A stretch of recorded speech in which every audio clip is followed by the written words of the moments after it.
બોલ્યા વગર જાઓ તો કહેવાનું નહીં પાસ કયો તો ખાલી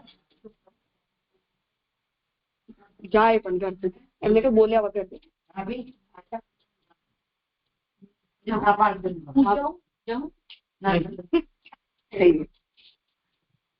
પકડી શકે એવા જોઈએ.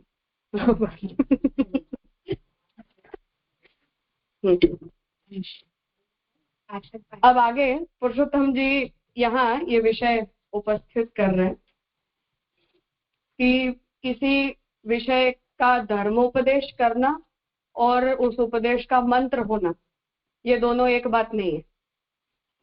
तो हम धर्म डिराइव कर रहे हैं भगवद वाक्यों से, उसमें कोई आपत्ति नहीं है, पर उससे हम मंत्र नहीं डिराइव कर सकते.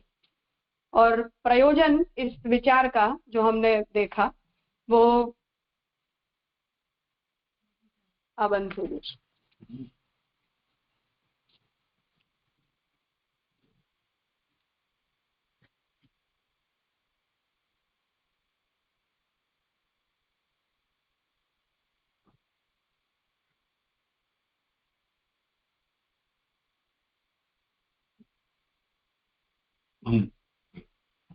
संभळाय छे ने.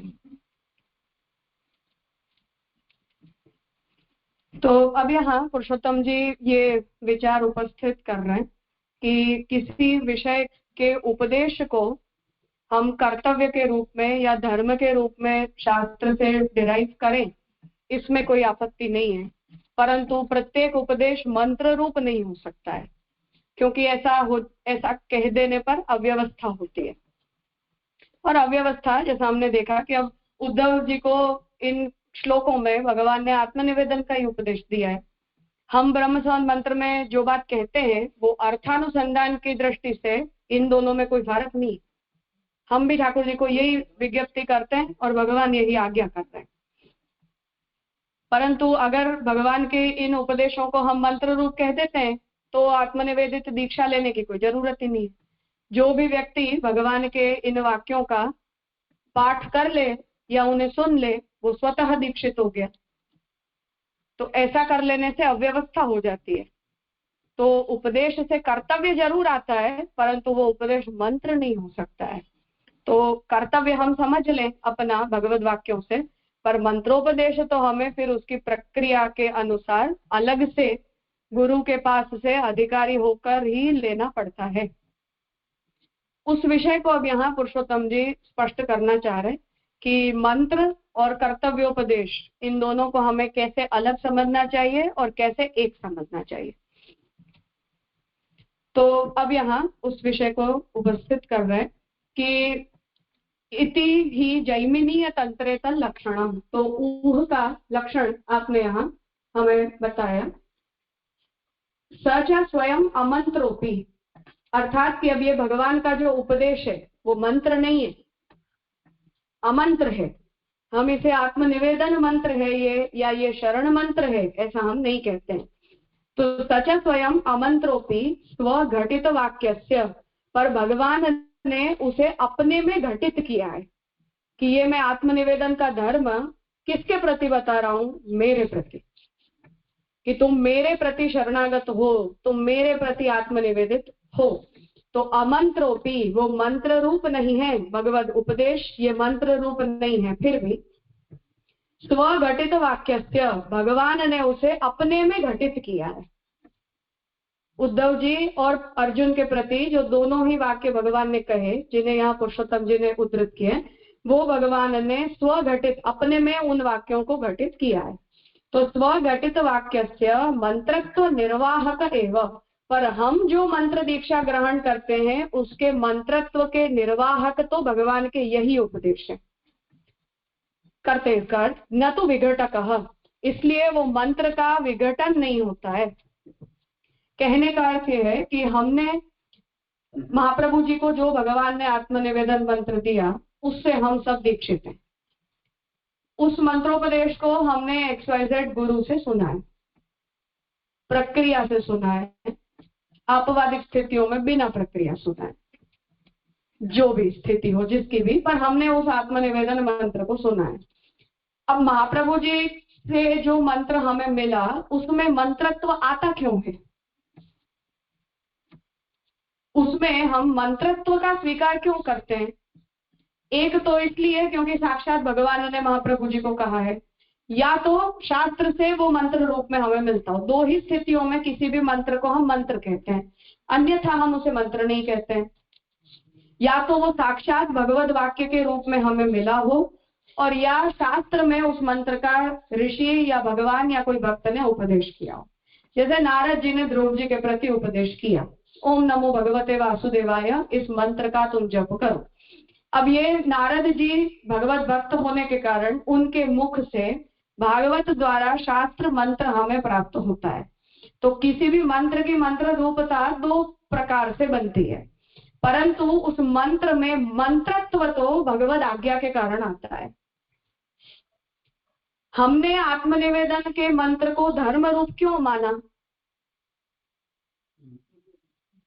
भगवान ने महाप्रभु जी से कहा, एक ये इंसिडेंट के कारण, और दूसरा कि इसे भगवान ने कर्तव्य के रूप में कहा है। जो भी उसका अर्थ है, उस मंत्र का जो भी तात्पर्य अर्थ है, उसे भगवान ने भक्तों के लिए धर्म रूप कहा है। अब वो धर्म रूप कहाँ कहा है? उपदेश में कहा है। फर्क आ रहा है समझ में? जैसे हम आत्मनिवेदन मंत्र के आधार पर इतना दमखम क्यों रखते हैं कि इससे तो भगवान मिलेंगे ही मिलेंगे? क्योंकि उसका जो तात्पर्य है वो शास्त्र में बहुत सारी जगह बताया गया है। और जब महाप्रभु जी हमें ये कर्तव्य बताएंगे तो महाप्रभु जी कहेंगे कि भागवत में आत्मनिवेदन धर्म बताया है, गीता जी में आत्मनिवेदन का धर्म बताया है, वेद में भी आत्मनिवेदन को धर्म बताया है, इसलिए तुम्हें आत्मनिवेदी होना चाहिए। अब ये मंत्र के अंदर जो अनुसरणीयता प्रकट होती है वो तो भगवत उपदेशों के आधार पर होती है, जो भगवत उपदेश मंत्र नहीं होते हैं। फर्क आ रहा है समझ में? जैसे हम उद्धव जी के प्रति जो भगवान ने ये 3 श्लोक कहे हैं, इन्हें ही आत्मनिवेदन मंत्र के अर्थ के रूप में स्वीकारते हैं कि आत्मनिवेदी होता है, उसका क्या कर्तव्य होता है कि हमें प्रत्येक धर्म भगवत समर्पित करके करना चाहिए। अब ये मंत्र नहीं है, भगवत उपदेश मंत्र नहीं है, परंतु हमारे मंत्र को बल तो इन्हीं भगवत उपदेशों से मिलता है। ये बात पुरुषोत्तम जी समझाना चाह रहे हैं कि ये अमंत्र रूप होने के बावजूद भी मंत्रत्व के निर्वाहक उपदेश है। इनमें इन मंत्रों के धर्मों के निर्वाह करने की योग्यता है। इसीलिए भगवत उपदेश जो है वो मंत्र रूप नहीं होने के बावजूद भी मंत्रत्व के निर्वाहक माने जाते हैं। इसलिए उन उपदेश वाक्यों के आधार पर हम मंत्र दीक्षा को ग्रहण करने के धर्म को ग्रहित करते हैं कि अब क्योंकि भगवान ने जीवों को आत्मनिवेदित होने के लिए कहा है, इसलिए हमें आत्मनिवेदन दीक्षा लेनी चाहिए।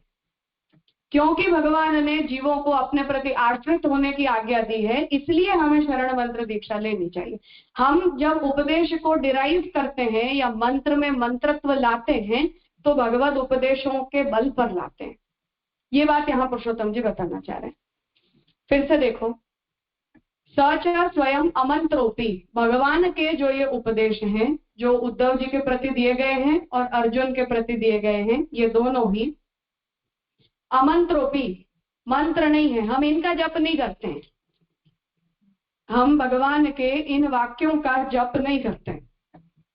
तो अमंत्रात्मक होने पर भी स्वघटित वाक्यस्य, भगवान ने इन वाक्यों में उपदेश के रूप में आत्मनिवेदन को अपने में घटित किया है, शरणागति के धर्म को अपने में घटित किया है। इसलिए मंत्रत्व निर्वाहक एवं, इसलिए ये जो धर्म, ये जो उपदेश वाक्य है वो हमारे आत्मनिवेदन के मंत्रत्व के निर्वाहक उपदेश वाक्य हैं, न तो विघटक। तो इन उपदेश मंत्रों का उपयोग कोई व्यक्ति आत्मनिवेदन के धर्म का विघटन करने के लिए नहीं कर सकता है। ये जितने भी वाक्य हैं वो हमारे आत्मनिवेदन मंत्र के सपोर्टिव वाक्य हैं। ऑपोजिट ऑफ सपोर्टिव, विपरीत होना, उन्हें अलग कर देना। विघटन का मतलब होता है तोड़ देना या उसको अप्रमाणित सिद्ध करना, ब्रेक करना, ये विघटन का अर्थ होता है। तो ये बात यहाँ पुरुषोत्तम जी समझाना चाह रहे हैं कि इन वाक्यों से हम शरण धर्म को ग्रहित करते हैं। जैसे कोई जो व्यक्ति ने अभी तक दीक्षा नहीं ली है, उसे हम दीक्षा ग्रहण के लिए प्रेरित कैसे करेंगे? इन्हीं उपदेशों से करेंगे कि भगवान की आज्ञा है कि जीवों को भगवान के प्रति शरणागत होना चाहिए, या भगवान ने भागवत जी में ये आज्ञा दी है कि जीवों को भगवान के प्रति सर्वस्व का समर्पण करना चाहिए। तो उपदेश हैं, परंतु यही उपदेश मंत्रत्व के निर्वाहक हैं। इसलिए ये उपदेश रूप होने पर भी इनका जो प्रामाण्य है वो हम मंत्रत्व के निर्वाहक वचनों के रूप में कर रहे हैं। ऐसा पुरुषोत्तम जी यहाँ बताना चाह रहे। स्पष्ट है? ठीक है। अन्यथा वरना क्या होगा? सूर्याय जुष्टम निर्वपामि इत्यादौ अपि तथात्वापत्तेः श्रुतौ अग्नये इत्येव पाठात्। पुरुषोत्तम जी यहाँ शास्त्रीय प्रक्रिया का उदाहरण दे रहे हैं कि श्रुति के अंदर सूर्याय जुष्टम निर्वपामि, ये तैत्तरीय संहिता का वाक्य है। अब यहाँ जब हमें ब्राह्मण ग्रंथ में इसका उपयोग बताया जाता है तो वहां सूर्य पद के स्थान पर अग्नि शब्द का प्रयोग किया गया है, अग्नये। अब वहां सूर्याय जुष्टम निर्वपामि का मतलब यह है कि मैं ये जो हविष्य का होम कर रहा हूं वो सूर्य के प्रति कर रहा हूं। ये इस मंत्र का तात्पर्य है। जब इसका उपयोग शास्त्र में बताया गया है तो उसके उपयोग में सूर्य पद का उपयोग नहीं करके अग्नि पद का प्रयोग किया गया है, अर्थात कि अग्नि के अंदर इस पदार्थ का होम करके सूर्य तक इस पदार्थ को पहुंचाओ। तो एक विधिवाक्य होता है और एक मंत्र होता है। तो सूर्याय जुष्टम वपामि ये मंत्र है और विधिवाक्य ये कहता है कि अग्नि के अंदर इस पदार्थ का होम करो और उसे सूर्य तक पहुंचाओ। अब यहाँ सूर्याय जुष्टम वपामि ये शुद्ध मंत्र है, तो विधिवाक्य के अंदर अग्नि पद का प्रयोग कैसे हो गया? क्योंकि वो मंत्र नहीं है, वो विधिवाक्य है।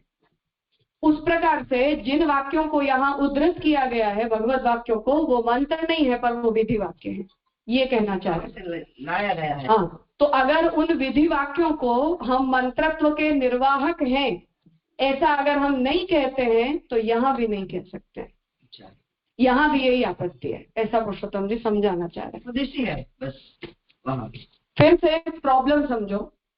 आपत्ति स्थिति में क्या आती है कि विधि वाक्य क्या है कि मानो ठाकुर जी आज्ञा कर रहे हैं कि तुम्हें सब धर्मों का त्याग करके और मेरे प्रति शरणागत होना चाहिए, या उद्धव जी को भगवान आज्ञा कर रहे हैं कि शास्त्र में विधि निषेध परक जितने भी वाक्य हैं उन सबको उत्सृज्य, उन सबको छोड़ के और मेरे प्रति सभी कर्मों का समर्पण करो। ये विधि वाक्य हो गया। उसी को, इसी उपदेश को हमने मंत्र रूप कैसे बनाया कि मैं जीव आपसे इतने सहस्त्र परिवत्सरों से अलग हो गया हूं, इसलिए अब मेरा जो कुछ भी संगात है वो सब कुछ मैं आपके प्रति समर्पित करता हूं, मैं आपका दास हूं और आप मेरे स्वामी हो। ये हमारा मंत्र हो गया। तो उपदेशक धर्म बता रहे हैं और हम मंत्र के रूप में अपना धर्म कन्वे कर रहे हैं। तो भगवत वाक्य विधि वाक्य है, वो मंत्र नहीं है। और हम जब विज्ञप्ति कर रहे हैं भगवान को तो वो हमारे लिए मंत्र है, वो विधि वाक्य नहीं है।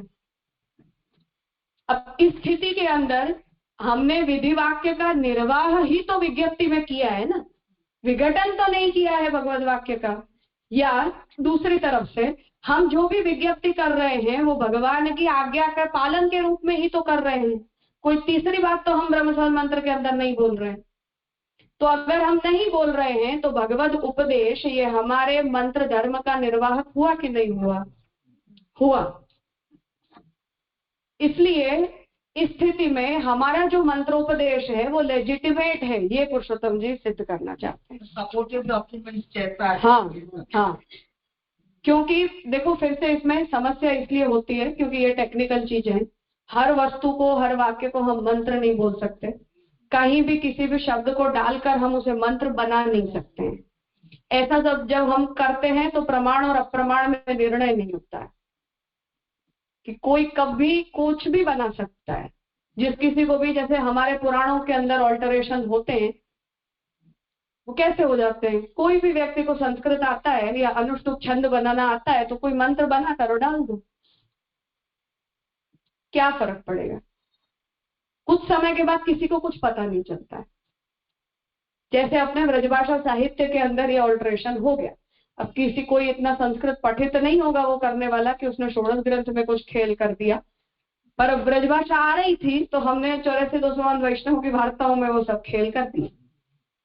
लोकल लैंग्वेज है ना, अब कर दिए, अब वो सब छप छपा कर प्रमाणित हो गई। अब हमें ये नहीं पता है कि मूल पाठ क्या है और मूल पाठ क्या नहीं।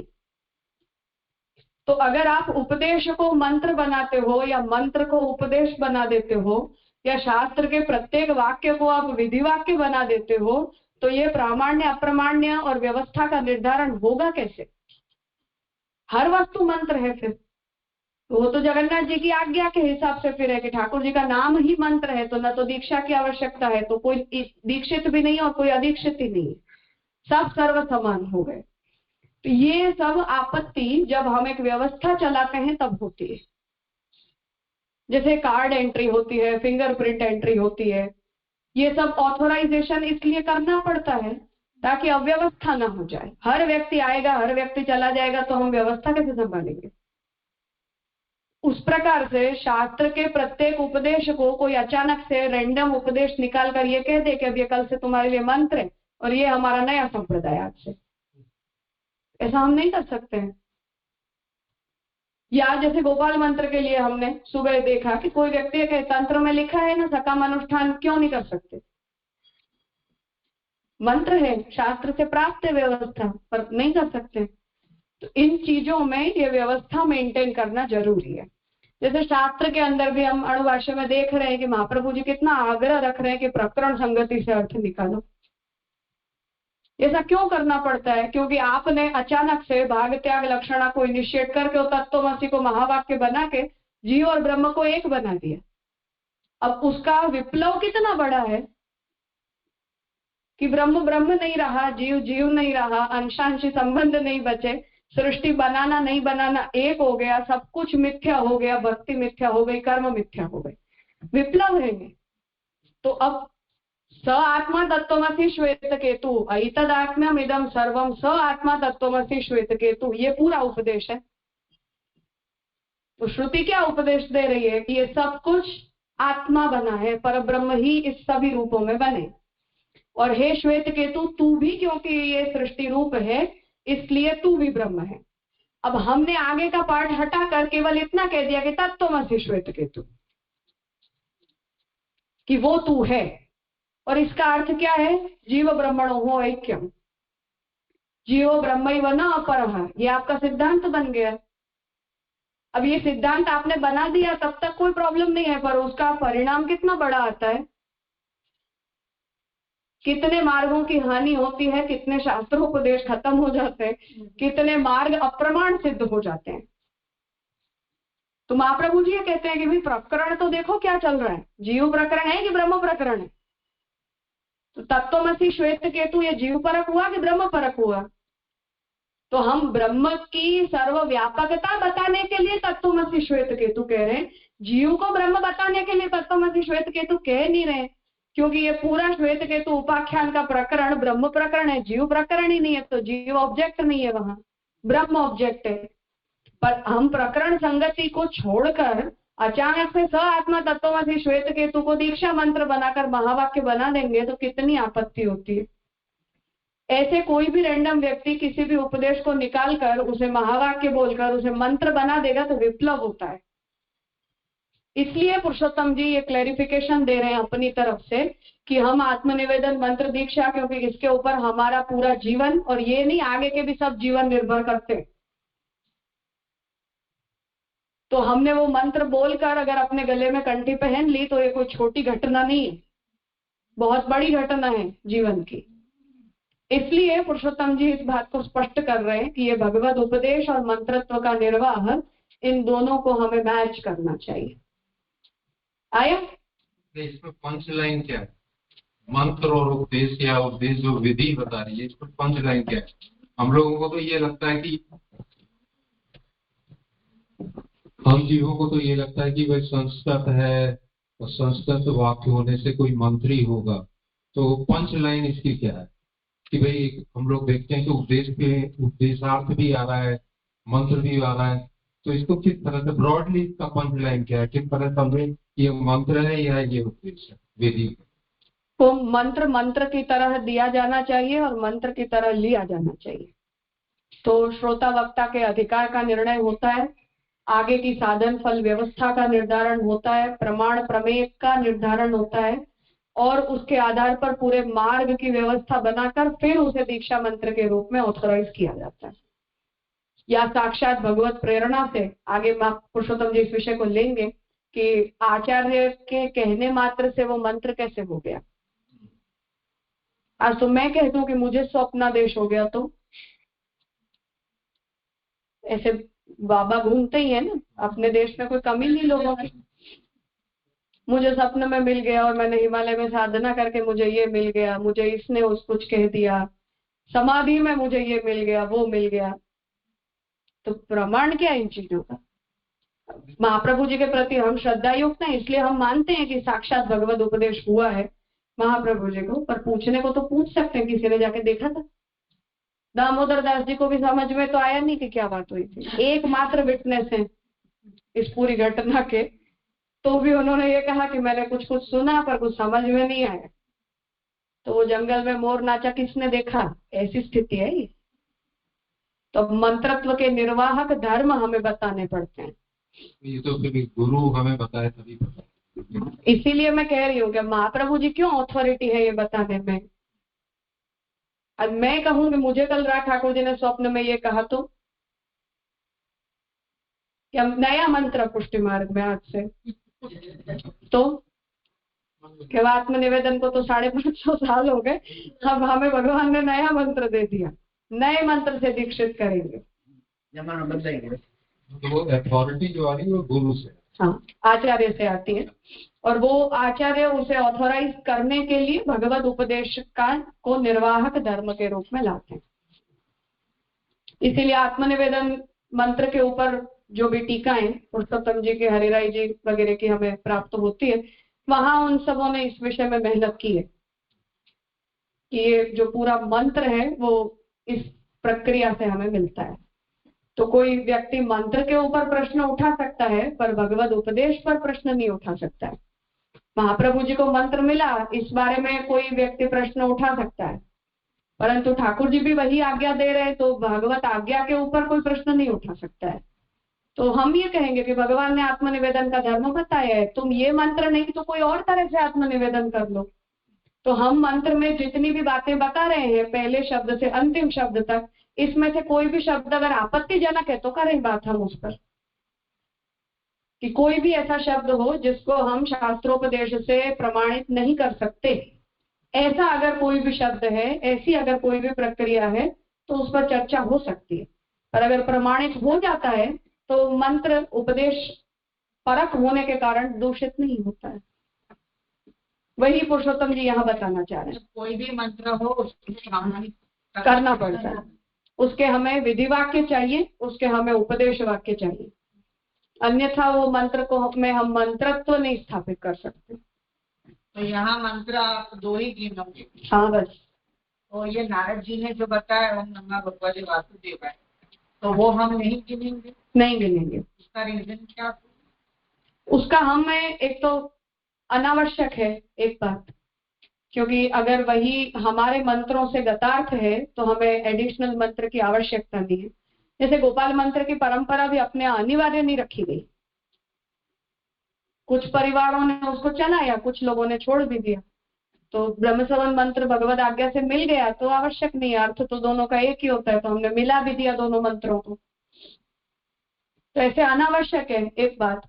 और दूसरा कि हमें साक्षात मंत्रोपदेश अगर हो ही रहा है तो परोक्ष मंत्रोपदेश की क्या आवश्यकता है? 2 कारण है।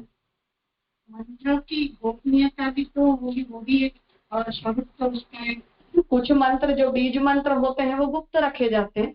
कुछ मंत्र जैसे श्री कृष्ण शरणम मम मंत्र है पर उसे हमने गुप्त नहीं रखा है, सब जानते हैं ये मंत्र। तो कुछ मंत्रों का ऐसा स्वरूप होता है। शास्त्र मंत्र भी दोनों तरह के होते हैं, जैसे गायत्री गुप्त है, बीज है, उसको उद्घाटित नहीं किया जाता है। कुछ मंत्र ऐसे होते हैं जिनका हम इस प्रकार से उच्चारण कर सकते हैं। जैसे अभी ताज जी ने बताया, हरिराय जी ने शरण मंत्र और ब्रह्मसोन मंत्र दोनों के भावार्थ के स्तोत्र भी लिखे हैं और कीर्तन भी लिखे हैं ब्रजभाषा में। तो अब हम मंत्र का निषेध है पर उस कीर्तन का निषेध नहीं है, या हरिराय जी के उस स्तोत्र का निषेध नहीं है। ऐसे उसके कुछ रूपांतरण जो है वो दिए जाते हैं। रूपांतरण के रूप में तो ठीक है, लेकिन वो ऐसे प्रकट रूप में कहीं मुझे यानी इनका ज्ञान है कि ऐसे नहीं होता होगा। महाप्रभु जी का हस्तलिखित प्राप्त होता है, वो मंत्र संरक्षण की भावना से महाप्रभु जी ने लिखा होगा उसे। जूनागढ़ में सेवा में विराजता है महाप्रभु जी के स्वहस्ताक्षर में ब्रह्मसोन मंत्र तो है, ऐसा नहीं है, पर वो किसी उसी प्रयोजन से, जैसे पुरुषोत्तम जी ने भी आत्मनिवेदन मंत्र के ऊपर टीका लिखते समय क्षमा याचना पूर्वक लिखा है कि मैं जानता हूं कि ये नहीं करना चाहिए, परंतु भविष्य में इसका कोई दुरुपयोग न हो जाए, इसलिए मंत्र सुरक्षा के लिए मैं टीका लिख रहा हूँ। और हम जानते हैं कि लाइबल केस के पीरियड में ब्रह्मसोन मंत्र ही इसका मूल प्रयोजक बना था पूरे कबाड़े का। तो पुरुषोत्तम जी ने ऐसी क्षमा याचना उपक्रम में करके और टीका लिखी है कि मैं जानता हूं कि मंत्र का उद्घाटन नहीं ही कर सकते हैं, परंतु भविष्य में ऐसा कुछ इलेजिटिमेट न हो जाए, इसलिए मंत्र सुरक्षा की भावना से मैं टीका लिख रहा हूँ। महाप्रभु जी मुझे क्षमा करें, ऐसा पुरुषोत्तम जी का लिखित वचन है कि मैं क्षमा याचना पूर्वक कर रहा हूँ। तो ऐसे कुछ कुछ विशेष प्रयोजन होते हैं। महाप्रभु जी ने भी जिन लोगों को स्वरूप सेवा नहीं पधराई उन्हें हस्ताक्षर के रूप में मंत्र पधराया हो, ऐसा परंपरा से इस लेखन के बारे में माना जाता है कि ठाकुर जी की स्वरूप सेवा के स्थान पर जैसे हम वस्त्र सेवा पधराते हैं या ठाकुर जी के अंगराग वगैरह की भी सेवा अपने यहाँ होती है, श्रीअंग से बड़े किए हुए चंदन की भी अपने यहाँ सेवा होती है, उस प्रकार से ब्रह्मसोन मंत्र को लिखकर और सेवा के लिए महाप्रभु जी ने पधराया है, ऐसा इस प्रसंग के कारण माना जाता है क्योंकि महाप्रभु जी के हस्ताक्षर में लिखित है मंत्र पूरा। पर वो ऐसे सब ये जब प्रश्न होते हैं, कोई एक शब्द जोड़ दे और कोई एक शब्द निकाल दे, ऐसे सब कर्तव्य हो तब इन चीजों की आवश्यकता पड़ जाती है। बाकी कोई प्रयोजन नहीं है। बाकी ये बात स्पष्ट है कि हमें उसे गुप्त ही रखना चाहिए, पर जो भी ऐसा छोटा मोटा उद्घाटन होता है वो ऐसे विशेष प्रयोजनों से होता है। और कुछ मंत्रों में ऐसी गोपनीयता नहीं भी रखी जाती है, तो अष्टाक्षर मंत्र को महाप्रभु जी ने गुप्त नहीं भी रखा है। मुझे रिसेंटली एक जगन्नाथ जी के वैष्णव ने पूछा था कि अष्टाक्षर मंत्र का जप करने के लिए दीक्षा जरूरी है। तब मैं खुद भी सोच रही थी कि क्या जवाब देना चाहिए इसका। वो पुष्टि मार्गी नहीं है और अष्टाक्षर मंत्र पता है, अर्थ पता है कि ठाकुर जी के प्रति हम शरणागति की भावना कर रहे, तो हम उसे मना तो नहीं कर सकते कि तुम जब मत करो। तो मैंने काका से पूछा था कि क्या जवाब देना, तो काका ने कहा ऐसा जवाब दो कि निषेध नहीं है। विधान है ऐसा बोलने से भी हम फंसते हैं, तो निषेध नहीं है ऐसा कहना पड़ता है। कुछ ऐसे मंत्र होते हैं, ठीक है, ठाकुर जी के प्रति शरणागति की भावना से करे तो करे, मार्गायित नहीं है वो प्रक्रिया। पर अब किसी ने अष्टाक्षर मंत्र तो हम ऐसे भी बोलते ही हैं, तो किसी ने सुन लिया और उसके मन में ऐसी प्रेरणा हो गई तो हम मना थोड़ी कर सकते। भगवत भक्त है तो करे, ऐसी चीजें हैं। शास्त्र में ऐसे ओम नमो भगवते वासुदेवाय, ये भी ऐसा ही मंत्र है। यद्यपि ओमकार के उच्चारण को लेकर इस बारे में थोड़ा सा विवाद जरूर है। ओमकार प्रणव है, इसलिए गायत्री दीक्षित ही ओमकार का उच्चारण कर सकता है। तो ये जो शिव पंचाक्षर है उसके बारे में भी शैव तंत्रों का भी ऐसा ही विधान है कि जो द्विज होते हैं वो ओमकार पूर्वक शिव पंचाक्षर बोले और अद्विज है वो ओमकार के अतिरिक्त शिव पंचाक्षर बोले। तो ये ओम नमो भगवते वासुदेवाय को लेकर भी, जप को लेकर खास करके और अनुष्ठान को लेकर कुछ ऐसे मत रखे जाते हैं। जो करते हैं उनके गुरु जो उन्हें आज्ञा दें, ऐसा उनके लिए धर्म। गोपाल मंत्र की दीक्षा भी ओमकार पूर्वक और क्लीमकार पूर्वक दो तरह से दी जाती है चैतन्य संप्रदाय में। तो जो द्विज होते हैं उन्हें ओमकार पूर्वक गोपाल मंत्र दिया जाता है और अद्विजों को क्लीमकार पूर्वक दिया जाता है अधिकारी भेद से। ये सब चीजें हैं शास्त्र में, उनके अपने अपने कुछ नीति नियम विधि निषेध होते हैं। अपने यहाँ द्विजों को गोपाल मंत्र दीक्षा होती नहीं है, तो केवल द्विज मात्र को होती है, इसलिए क्लीमकार पूर्वक गोपाल मंत्र दीक्षा ग्रहण करने का अपने संप्रदाय में कोई प्रकार नहीं, ओमकार पूर्वक ही होता है एक ही प्रक्रिया से। ग्रहणकालीन दीक्षा होती है, ग्रहण के मध्य काल में गोपाल मंत्र दीक्षा दी जाती है।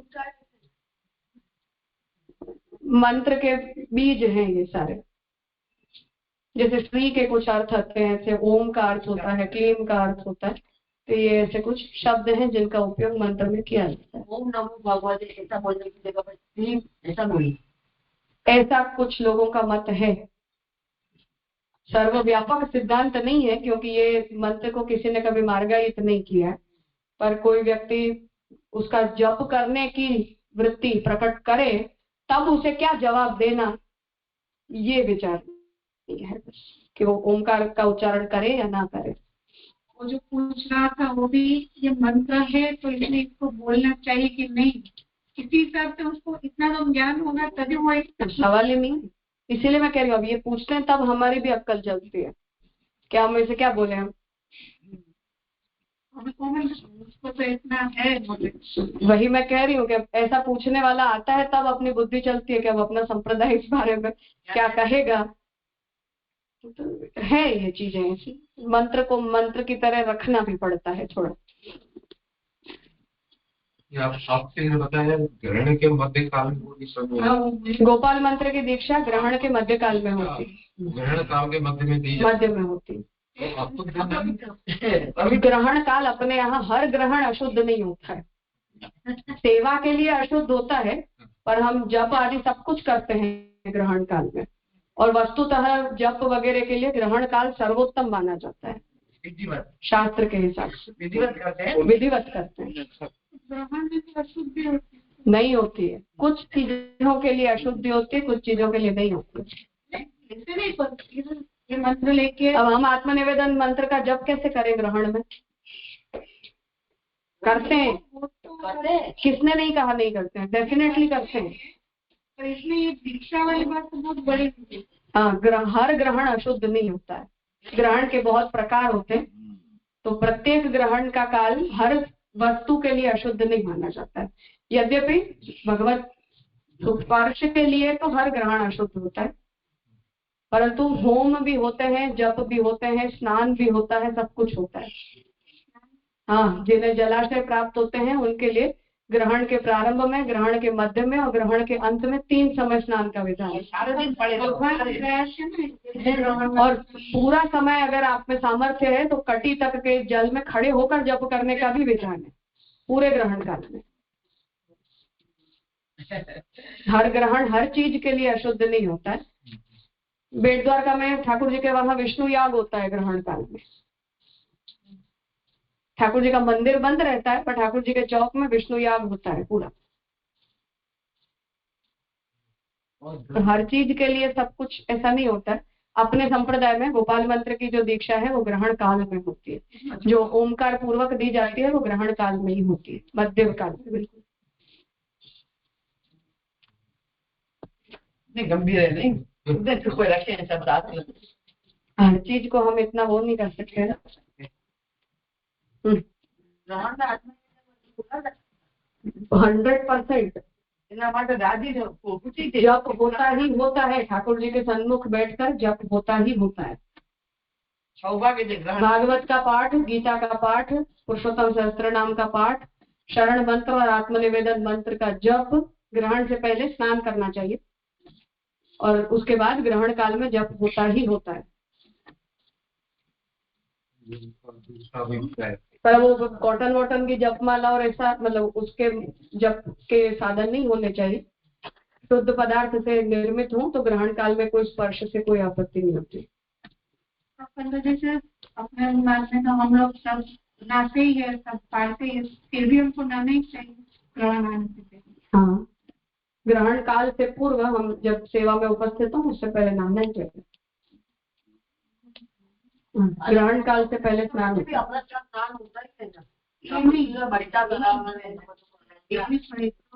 लंच वही ठाकुर जी के सेवा से पहले जो हम नहाते हैं वो ग्रहण से पूर्व का ही स्नान होता है। जो लोग सेवा नहीं करते हैं उन्हें बिल्कुल ग्रहण स्पर्श से पहले स्नान करना चाहिए।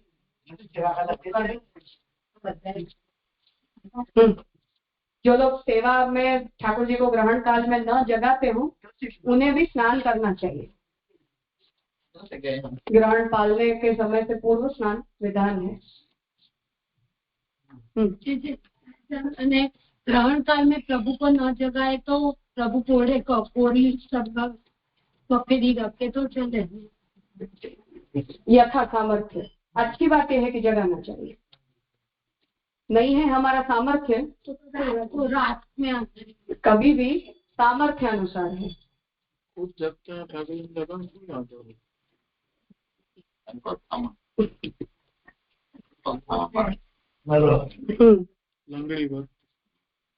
तो अब पुरुषोत्तम जी ने ये यहाँ उदाहरण दिया कि विधिवाक्य और मंत्र वाक्य में शब्द भेद यहाँ भी देखा गया है, परंतु उपदेश वाक्य होते हैं वो मंत्र वाक्य के निर्वाहक होते हैं।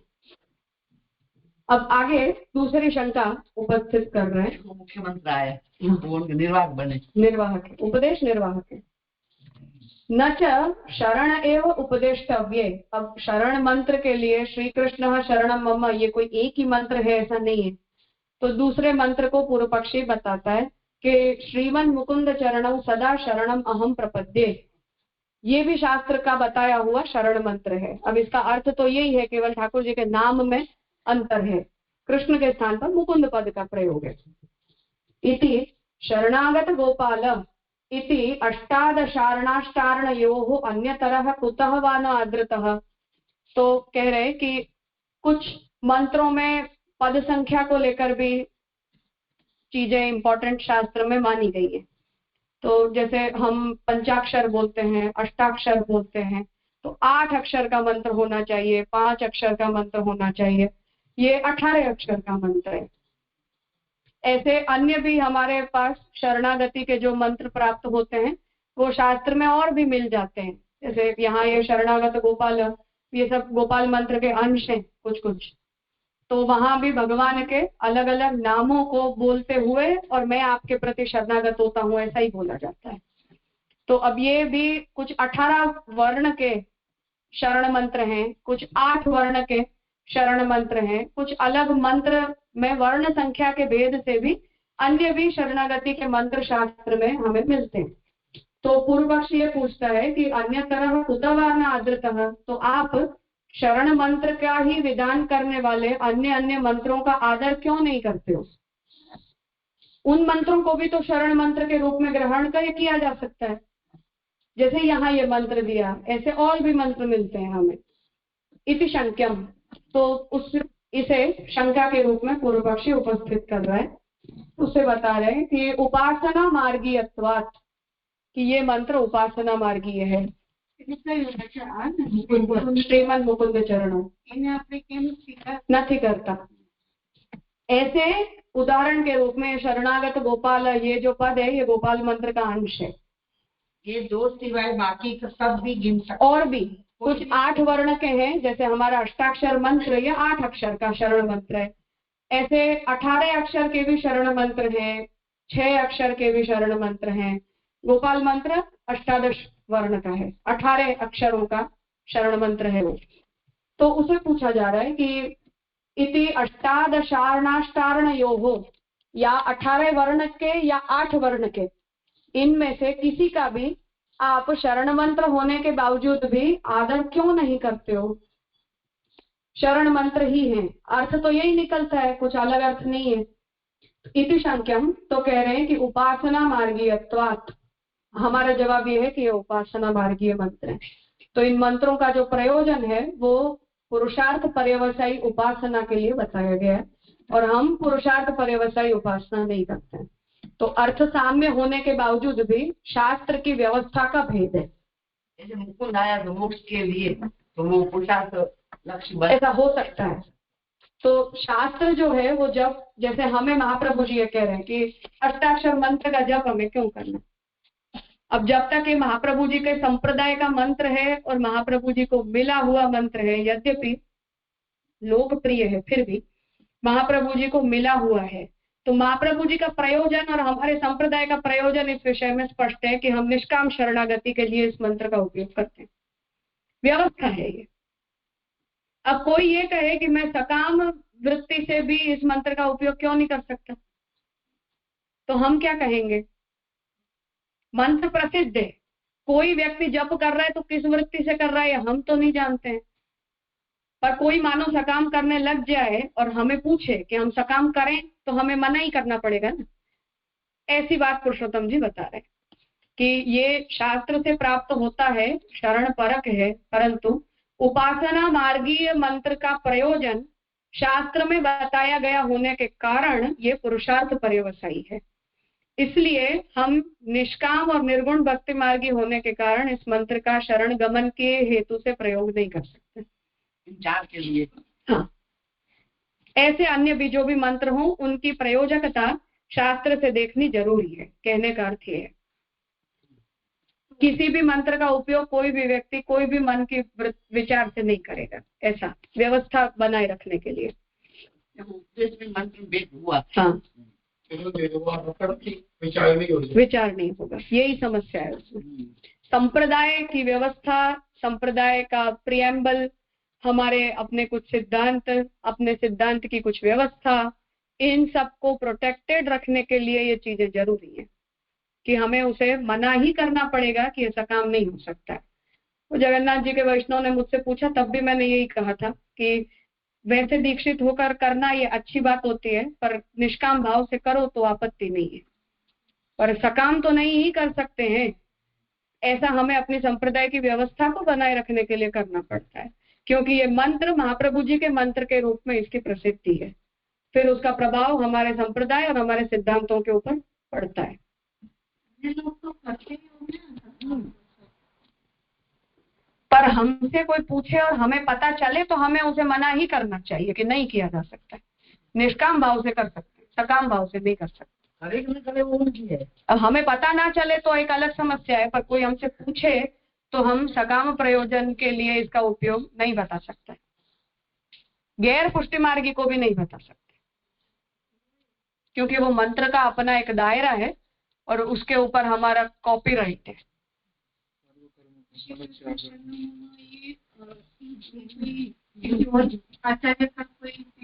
महाप्रभु जी को मिला है तो कोई और कैसे करेगा?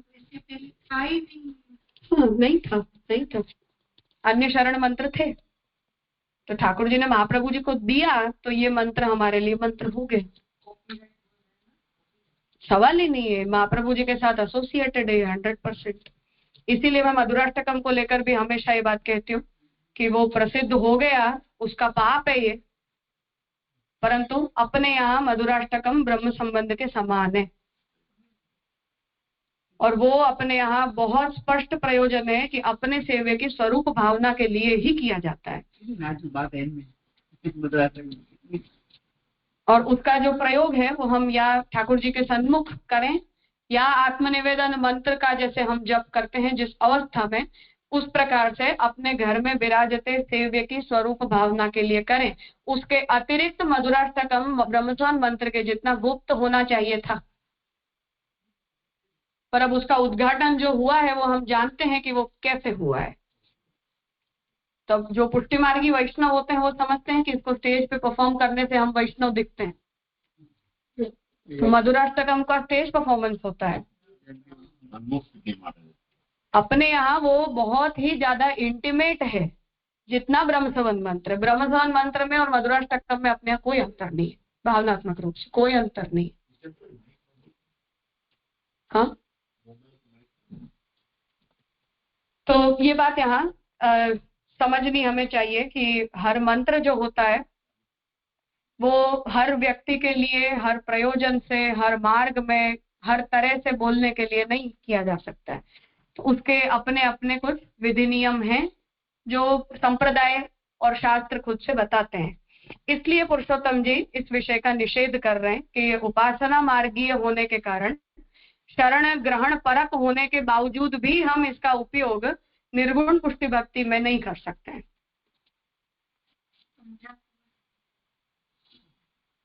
क्या आपत्ति है? देवों को मारने के लिए टॉपिक समझना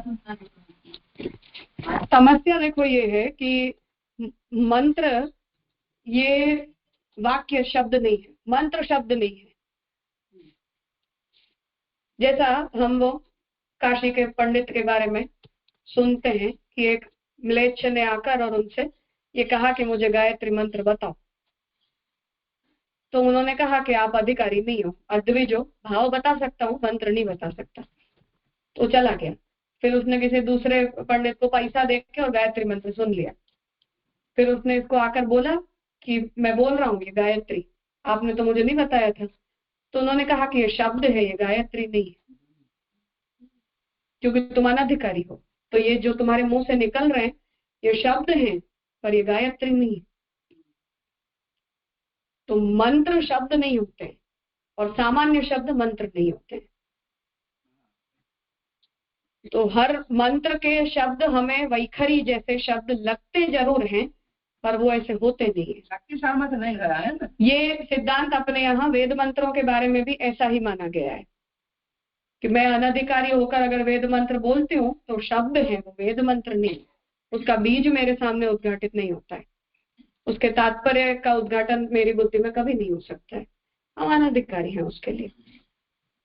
और वो वहां तक शब्द राशि को अपने यहाँ आदर दिया गया है कि पाणिनि अपने अष्टाध्यायी में ये लिखते हैं कि ये व्याकरण के जितने भी नियम हैं ये लौकिक भाषा के लिए हैं।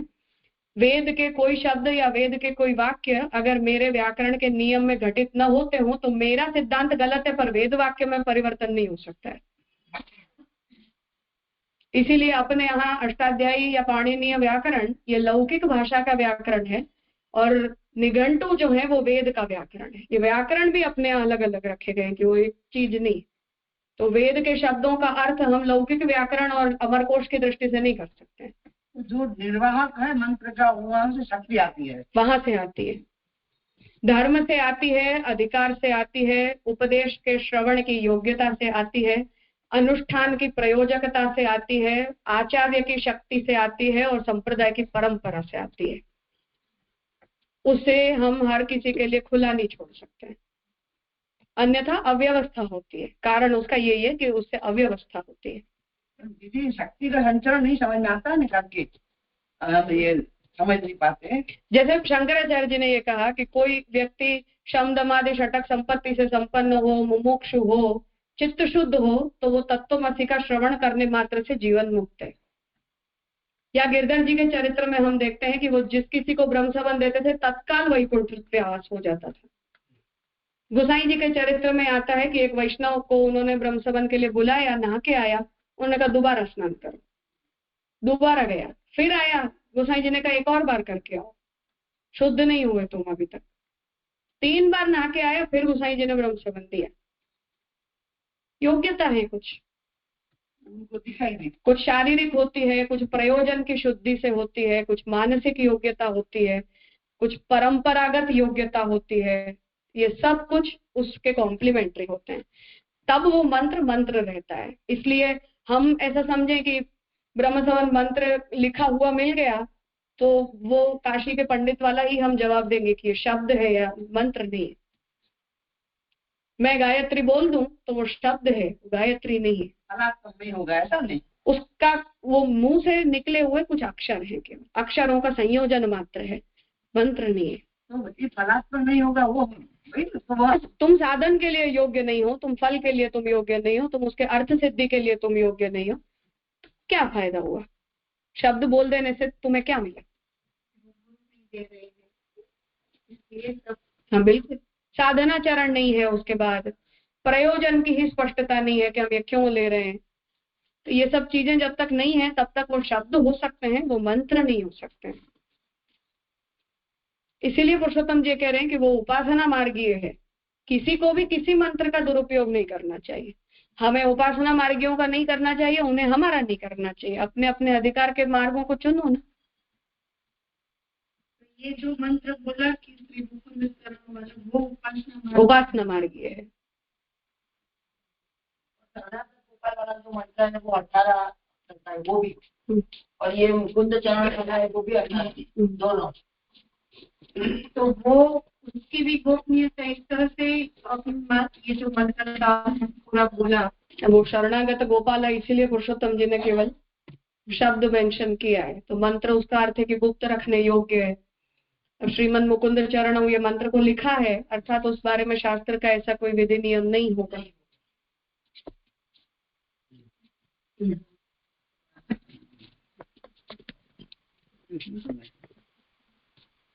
अब आगे देखो पुरुषोत्तम जी कितना इस बारे में लड़ रहे हैं, कहने का मतलब ये है। तो उपासना मार्गीयत्वात् इति उक्तम, उपासना मार्गीय होने से। ननु तदादरे को दोषः, अब हमने आदर कर दिया अर्थात बोल दिया तो क्या हुआ, हम उपासना मार्गी हो गए। अब हमने भी पढ़ लिया, मानो कोई को अच्छा लग रहा है तो, जैसे मधुराष्टकम अच्छा लग रहा है तो जो जिन्होंने भी पॉपुलर किया है उन्हें ज्यादा अच्छा लग रहा है ना। अब महाप्रभु जी केवल मधुराष्टकम के लिए फेमस है दुनिया में, कि मधुराष्टकम वल्लभाचार्य जी की कृति है। हाँ, सुबुलक्ष्मी ने भी गाया। अब ये तो ए ग्रेड आर्टिस्ट है, तो वो गाएंगे तो प्रसिद्ध होना ही है, फिर तब हो गया। पर वो शब्द है, फिर मंत्र नहीं है, उनका भाव नहीं है, उसका कोई प्रयोजकता नहीं है।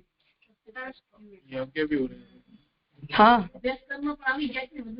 आते, वही तो मैं कह रही हूँ। अब ये सब ये पॉपुलैरिटी का पाप है।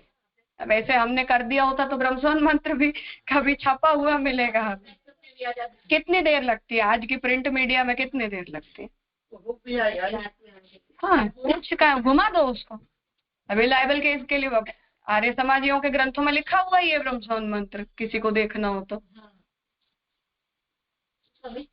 दयानंद सरस्वती ने लिखा ही है, स्पष्ट लिखा है, पूरा मंत्र ही लिखा है अनर्थ सहित, पर शुद्ध मंत्र लिखा है। कहने का मतलब ये, तो जो भी व्यक्ति उस टेक्स्ट को पढ़ेगा उसे पता ही है आत्मनिवेदन मंत्र क्या है। तो वो बता रहे हैं कि ननु तदादरे को दोषः, क्या समस्या है इसका आदर करने में। तो कह रहे हैं कि अत्र उक्तस्य फलस्य अभाव एव, कि उसके इस मंत्र में बताए गए अर्थ का अभाव ही है। हम चाहते ही नहीं है मोक्ष, तो हम उपासना मार्गीय मंत्र का क्यों अनुष्ठान करें, क्यों उसका जप करें। ऐसे ही कोई व्यक्ति निष्काम भाव से कृष्ण को चाहता ही नहीं है, तो वो अष्टाक्षर मंत्र का जप क्यों करे। वो फल बता रहे। अतएव जैन दयायाः अनादरोपि युज्यते, कारण बता रहे हैं कि इसीलिए जैन भी अहिंसा बताते हैं, दया बताते हैं, दान बताते हैं, पर इन सबों का जैन करते हैं इसलिए अनादर बताया गया है अपने यहाँ। तो धर्म में आपत्ति नहीं है, पर वो नास्तिक होकर करते हैं। इसलिए कोई यदि ये कहे कि अहिंसा वाले हैं इसलिए तो अच्छे हैं, तो नास्तिक अगर अहिंसा भी करता है तब भी वो नरक गति को प्राप्त करेगा। नास्तिक होकर तुम पूरा जीवन दान करोगे तब भी तुम नरक गति को ही प्राप्त करोगे। उसे अब आगे बता रहे कि धर्मों के सामंजस्य से हम व्यवस्था नहीं बदल सकते हैं। कोई जैन है, उसको वो अहिंसा कर रहा है, वो दया रख रहा है, वो दान कर रहा है, तपस्या कर रहा है, इन्हें हम सात्विक गुणों के रूप में घटित नहीं कर सकते, क्योंकि उसका सबसे बड़ा अंधन तमस यह है कि वो नास्तिक है। तो उसके जितने भी सात्विक धर्म हैं वो सब उसी तमस का पार्ट बनते हैं, इसलिए उनकी नरक गति होती है। उन्हें उन सात्विक धर्मों का अनुसरण करने पर भी कोई पुण्य फल नहीं होता है, ये कह रहे हैं। दोनों का, वो धर्म तो हम भी गिनते हैं ना, कौन गिनते हैं। वही कह रहे हैं कि हम ये कहें कि वो भी तो अच्छे धर्म कर रहे हैं। ऐसे मंत्रों के संबंध में बात हो रही है कि मंत्र तो मंत्र ही है ना, सकाम निष्काम से क्या फर्क है। इसलिए ये बात कह रहे हैं कि अहिंसा तो अहिंसा ही है, चाहे हम करें चाहे वो करें। वो सब तो हम भी मानते ही हैं। फिर वही बात है, यही कहना चाह रहे हैं कि प्रयोजन क्या है, उसमें भी प्रयोजन होने सवाल ही नहीं है, सवाल ही नहीं है। कोई जैन ये कहे कि मैं नास्तिक हूं तो क्या हो गया, मैंने अपने जीवन में इतने सत्कर्म किए हैं, उनका पुण्य कहाँ। तो शास्त्र कहेगा कि तुम नरक के अधिकारी हो, पुण्य की बात ही मत करो। ये जो जैसे क्वालिटीज है दया एक्सेट्रा, वो भी बिना प्रयोजन के हम करे तो वो बराबर। और ये अहिंसा ये नास्तिक होके करे तो उनका कोई प्रयोजन नर्क फल है केवल, और कोई फल की चर्चा ही नहीं।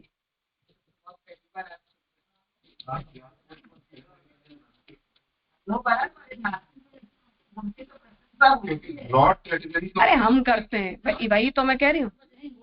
मेजर ब्रैकेट क्या है आपका? नास्तिक होना। महाप्रभु जी जैनों से सीधे मुंह बात भी नहीं करते थे कभी, मध्यस्थ ही रख के जैन से चर्चा करते थे, नास्तिकों से नहीं बात होती है कभी।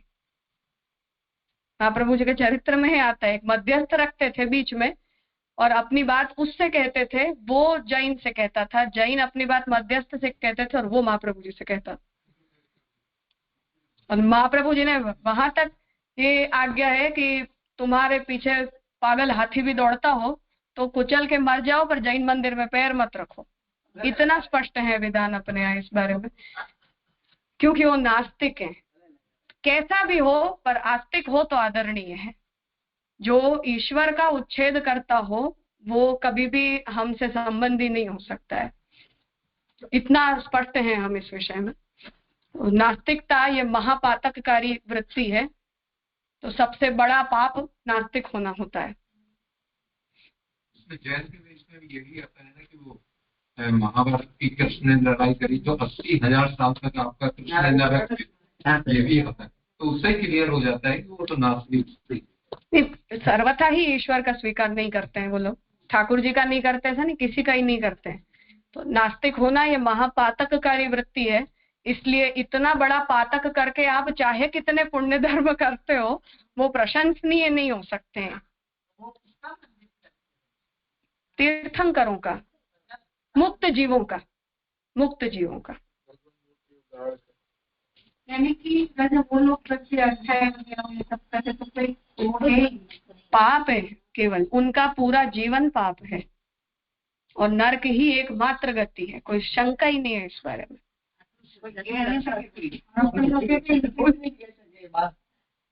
देखो आगे उसके लिए पुरुषोत्तम जी वचन भी दे रहे कि अन्यथा ब्रह्मचर्यम अहिंसांच अपरिग्रहंच सत्यंच यत्नेन संरक्षेत। तो ये हमें भी धर्म बताए गए कि ब्रह्मचर्य, अहिंसा, अपरिग्रह, सत्य का यत्न पूर्वक संरक्षण करना चाहिए। ये धर्म वो लोग भी करते हैं। इति श्रुति छायायाः तत्रापि शक्य वचनत्वात्। अन्यथा हम अगर ऐसे मार्गों में ऐसी घालमेल को अगर हम मानते हो तो श्रुति निर्दिष्ट जो ये धर्म है उनकी छाया का स्वीकार हमें जैनों में भी करना पड़ेगा। अगर आप भक्ति और उपासना को एक करने की बात करते हो या मंत्रोपयोग को एक करने की बात करते हो तो ये उतना विपरीत धर्म है कि जैसे श्रुति के धर्मों की छाया हम जैनों में मानते हैं, तो वो हमारे लिए उतना त्याज्य धर्म है, छाया भी नहीं है वो। तो तस्यापि उपादेयत्वापत्ति ही, और उतनी छाया होने के कारण फिर हमें उपादेयता भी उसकी माननी पड़ेगी कि ठीक है बाकी कुछ नहीं किया पर इतना तो किया, तो इतने का पुण्य मानना पड़ेगा। श्रुति की छाया मानने मात्र से भी हमें उनके द्वारा किए गए संरक्षित इन धर्मों के फल की उपादेयता का स्वीकार करना पड़ेगा। इसलिए वो वहां श्रुति की छाया भी नहीं है। ऐसे गंध मात्रोपी गोसाई जी आज्ञा करते हैं कि उपासना की हमारे संप्रदाय में गंध मात्र भी नहीं है। यहाँ इतना लेश मात्र भी सकामता, 0.01% भी सकामता या उपासना हमारी भक्ति में नहीं है। इसलिए वो भक्ति हंस को हम इतना निरक्षीर विवेक के जैसे डिवाइड करते हैं कि ये उपासना है और ये शुद्ध पुष्टि भक्ति, वो कभी भी मर्ज नहीं हो सकते। इसलिए कोई मंत्रों के प्रयोग के प्रयोजन से भी उन्हें हम मिला नहीं सकते, चाहे वो कृष्ण मंत्र क्यों न हो।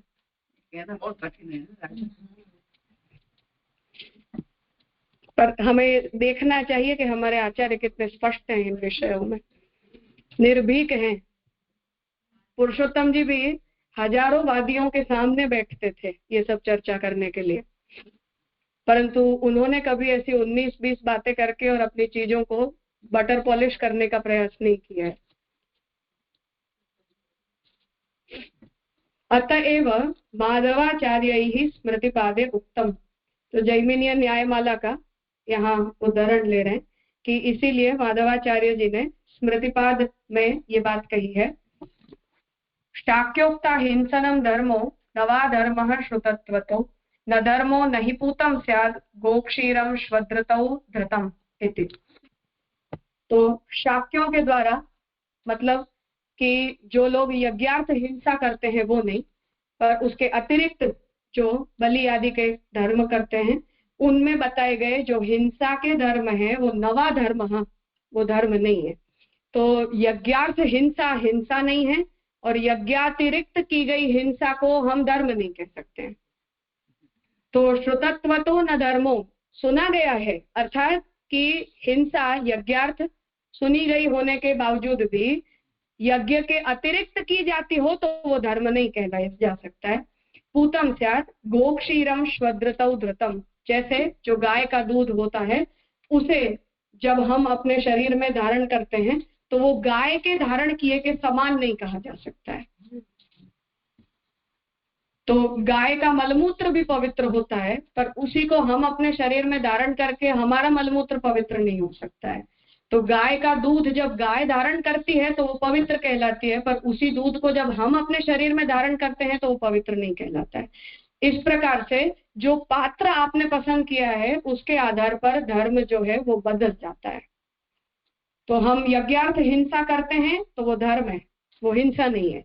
और यज्ञातिरिक्त अगर आप हिंसा करते हो तो बताया गया होने के बावजूद भी वो धर्म नहीं है, अधर्म है।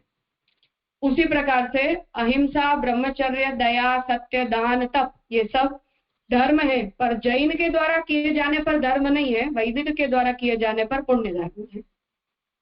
उसी प्रकार से उपासना के जो मंत्र हैं वो उन अधिकारियों के लिए धर्म है और हमारे लिए वो परधर्म है, हमारा धर्म नहीं है। तो उन मंत्रों का यदि हम आश्रय लेते हैं तो मार्ग से हमारा पतन होता है, हम इस मार्ग के अधिकारी नहीं रह जाते हैं। इसलिए उन मंत्रों का उपयोग तत्त अधिकारियों के लिए विहित है, उससे हमें कोई आपत्ति भी नहीं है, परंतु हम अपने मार्ग में उन मंत्रों की प्रयोजकता का स्वीकार नहीं कर सकते हैं। ये बात पुरुषोत्तम जी यहाँ बताना चाह रहे हैं। इस विषय में थोड़ा और है, थोड़ा लंबा है, कल हम उसे, एक पैराग्राफ है जहाँ आगे इस विषय की और स्पष्टता पुरुषोत्तम जी कर रहे हैं, उसे हम कल सुबह लेंगे। कुछ पूछना हो इस बारे में तो जो हवा ही चली गई। तो इसमें ने अभी बताया, इसको एक वाक्य में कहना हो मंत्र का और उसका, तो मंत्र का प्री सपोजिशन है कि भगवत उपदेश होगा। हाँ। मंत्र है तो उसका प्री सपोजिशन है कि भगवत उपदेश उसके लिए, तब वो मंत्र होता है। या साक्षात भगवत उपदेश हो और या फिर वो शास्त्र विहित हो। शास्त्र विहित भी मंत्र होते हैं, परोक्ष उपदेश होने पर भी वो मंत्र होते हैं, परंतु यदि उनके विधि नियम मंत्र के रूप में बताए गए हों तो उनका मंत्रोपयोग किया जा सकता है, उसका निषेध नहीं है। ये जैसे ओम नमो भगवते वासुदेवाय, ये भी शास्त्र मंत्र है, गोपाल मंत्र भी शास्त्र मंत्र है, साक्षात भगवत उपदिष्ट नहीं है, पर हम मंत्रतया उसे ग्रहण करते ही हैं, यथाधिकार है।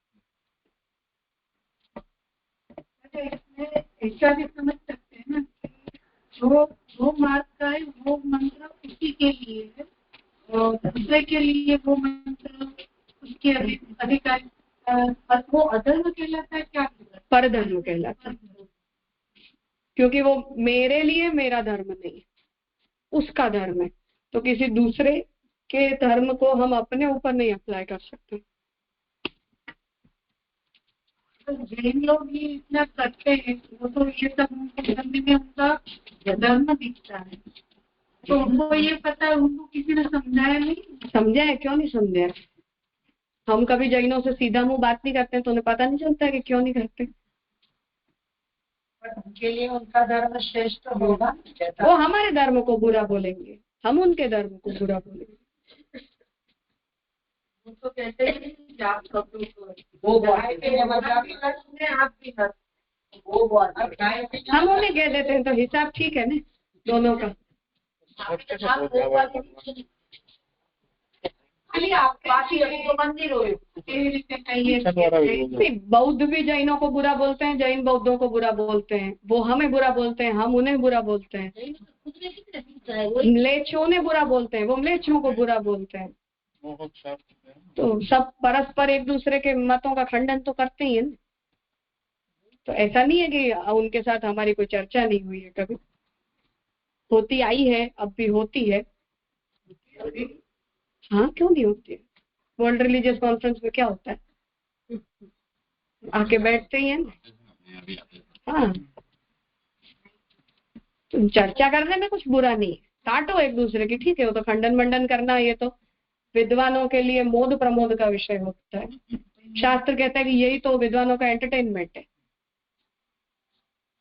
शरद बाबा का एक बार पुरुषोत्तम भाई की फैक्ट्री पर प्रवचन था, तो वहां पर जय ने परिचय बताया था कि लोगों को ऐसा लगता है कि मनुष्य खुद धर्म की खोज कर रहा है, लेकिन धर्म ठाकुर जी अलग अलग प्रकार से उसके पैगंबर भिजवा करके अलग अलग भाषा के अलग अलग आज्ञा को मानने वाले लोगों के लिए ठाकुर जी के लिए कोई भाषा नहीं है, उनके लिए कोई भाषा नहीं है, उनके लिए कोई धर्म नहीं है। लेकिन जो आदमी जैसी भाषा समझेगा उसके लिए वैसा धर्म बताते। और हर एक आदमी का पैगंबर ये होता है, ये बात मेरे को भगवान ने बोला और भगवान ने मेरे अलावा किसी को नहीं बोला, मैं जो बोल रहा हूँ सबसे सच्चा बोल रहा हूँ, सही बात। मेरी बात सुनना। तो किसी को भगवान ने डरा के किया, ऐसा भगवान उसको डराएगा कि तू ये मेरी आज्ञा नहीं मानेगा तो दुनिया जल जाने वाली है, पूरा प्रलय आ जाने वाला है। अब अभी मेरे कोई तो भी ऐसा मूर्ख पी दिया था कि अगर भगवान का खौफ नहीं रहेगा ना तो प्रेम नहीं हो सकता। मतलब तेरी मम्मी तेरे से बहुत डर रही थी ना, तेरे बड़ा कर दिया, तेरा मम्मी पापा तेरे से डर रहा, तो तुम लोगों को प्रेम मालूम ही नहीं है। जो ठाकुर जी का अपने को प्रेम की भाषा में एक दूसरी मार्गीय जीव है जिसको कुछ भी नहीं चाहिए, एकदम बिल्कुल एकदम तुम कुछ भी अपेक्षा मत करो, फिर भी तुम भक्ति करो। तो ऐसा उपासना वाले को समझ में नहीं आ सकता कि भाई उसको तो चाहिए, कुछ तो चाहिए, तो धर्म अर्थ काम मोक्ष कुछ तो भी प्राप्ति करना है उसको। उसकी मार्गी में भाई सब कुछ मनोकामना पूरी हो गई, अभी तो सुखी है, तो ज्ञानी है, अब देखो करना है तो तू भक्ति कर। तो हर एक के लिए अलग परिभाषा है और हर एक का पैगंबर ये बोलता है मेरे भगवान ने बोला, मैं सच्ची बोल रहा हूँ। वो यहूदी का भी गुरु ऐसे ही बोलेगा, मुसलमान का भी गुरु ऐसे ही बोलेगा, क्रिश्चियन का भी गुरु ऐसे ही बोलेगा, महाप्रभु जी के ऐसे बोलेगा।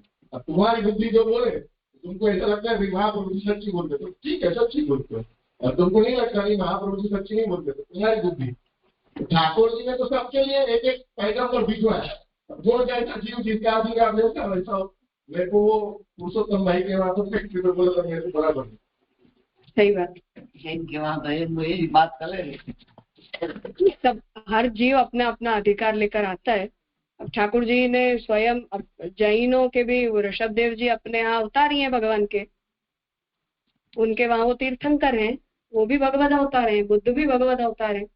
हम उनकी अवतार रूपता का थोड़ी निषेध करते हैं, पर उन अवतारों का प्रयोजन कुछ और है।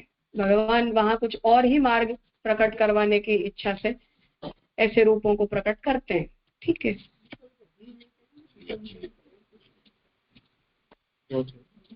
है और कुछ? ठीक है, तो आगे का विषय हम कल सुबह 10 बजे अध्ययन का क्रम प्रारंभ करेंगे। दृढ़ चरण के भरोसो, दृढ़ चरण के श्रीवल्लभ नख चंद्र छटा बिना, तब जग माज अंधेरो भरोसो, दृढ़ चरण के साधन और नहीं आगली में, सो होयनिवे दूर कहा